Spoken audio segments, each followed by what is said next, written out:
मेरी धरती मां वर्गी है,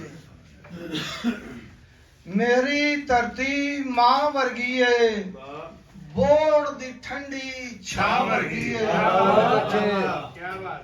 ਇਹਦੇ ਲਈ ਤੇ ਮਰ ਜਾਵਾਂਗਾ, ਇਹੋ ਗੱਲ ਨਿਆਂ ਵਰਗੀ ਹੈ। बहुत अच्छे, क्या बात है। इज्जतयोग जनाब मोहतरम चौधरी इलियास घुम्मण जी, सदर नैशनल अलायंस, मुदस्सर इकबाल भट्ट जी ते पंजाबी प्यारिओ, दुनिया दे विच जिन्नियां भी ज़बानां बोलियां जांदियां न, चाहे वो इंग्लिश होवे, अरबी होवे, चाइनीज़ होवे, किसी भी जबान नूं लिया जाए वो मुख्तलिफ लहजे, उहदे च बहुत सारे लहजे होंदे ने। तुसीं बहुती लम्मी गल ना करो, सिंध विच लै लो, सिंधी जबान दे 5 वड्डे लहजे ने, ते जड़ा लहजा ओहदा हुण चालू है ओहदा वड्डा लहजा नहीं, लेकिन सिंधियां ने कदे रौला नहीं पाया कि साडे दूसरे लहजे नूं भी नाफज कीता जाए। इसे तरह मैं बहुत सारे दोस्तों की मुख्तलिफ राय, मैं समझदा कि पंजाबी दे 78 वड्डे लहजे ने, और अगर असी अज हर लहजे नूं जबान मनण लग पईए फिर तो 78 जबानां बन जाणगियां, तो घुम्मण घैरी जी असी पै रवांगे ते साजिशां दी साजिश वो कामयाब होंदी जाएगी। तो दोस्तों, लहजे ते जबान दे फर्क नूं समझना बहुत जरूरी है। जिथे ताई जबान तुहानूं समझ आउंदी जाए, और जिथे तक तुहानूं लहजा समझ आउंदा जाए, वो एक ही जबान होंदी है। जिथे मुतरजम दी लोड़ पवे उथों दूसरी जबान बनदी है, जिवें कि सिंधी पंजाबी ते बलोची। जिस तरह सारे दोस्तों ने कहा कि 1962 तो पहले असी कदे भी सराइकी का लफज नहीं सी सुनिया। यह सराइकी का लफज 1962 में आया।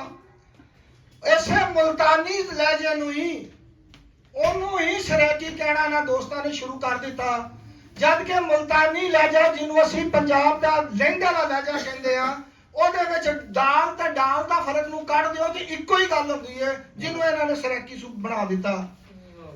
सराइकी दरअसल डरकी तो लैके खैरपुर तक दी जबान सी, जिन्हों सरा दी जबान कहा जाता सी, जिन्हों आज साढ़े ते मुसलत किया जा रहा है।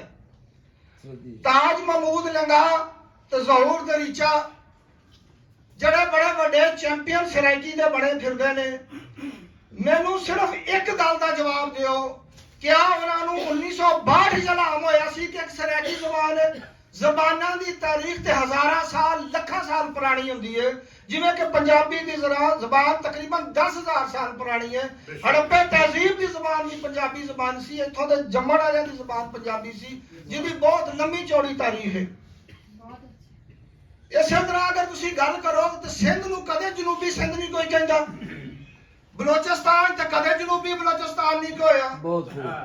इसे तरह बलोचिस्तान KPK ਨੂੰ कोई बंदा नहीं कहता, तो सिर्फ पंजाब च जनूबी पंजाब का लफ्ज वरत्या जाता है, कोई जनूबी पंजाब नहीं, सारा पंजाब है, यही ही पंजाब रहेगा इंशाअल्लाह ताला।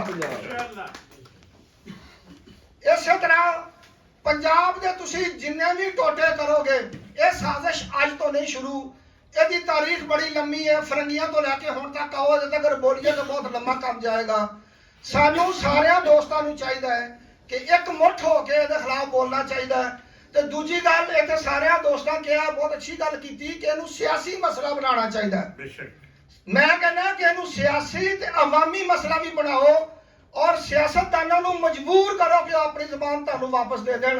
तो मैं अज पंजाब लोक लहर वालों बीबी मरियम नवाज नूं अपील करदा कि बीबी तू अगर धी राणी पंजाब दी है, तू पंजाब च जिंदा रहना चाहती है या पंजाब च अपना नाम जिंदा रखना चाहती है, तो तू जिन्ने मर्जी पुल बना ले, अस्पताल बना ले, स्कूल बना ले, दरसगाहां बना ले, ये चीज़ां ते पहले भी वज़ीर आला ने कीतियां ते आने वालियां भी करनियां। तू सिर्फ सानू साडी ज़बान दे दे ते तू हमेशा ही पंजाब विच जिंदा रहेगा। हुण आखिर ते मैं इस शेर नाल गलबात खत्म करांगा।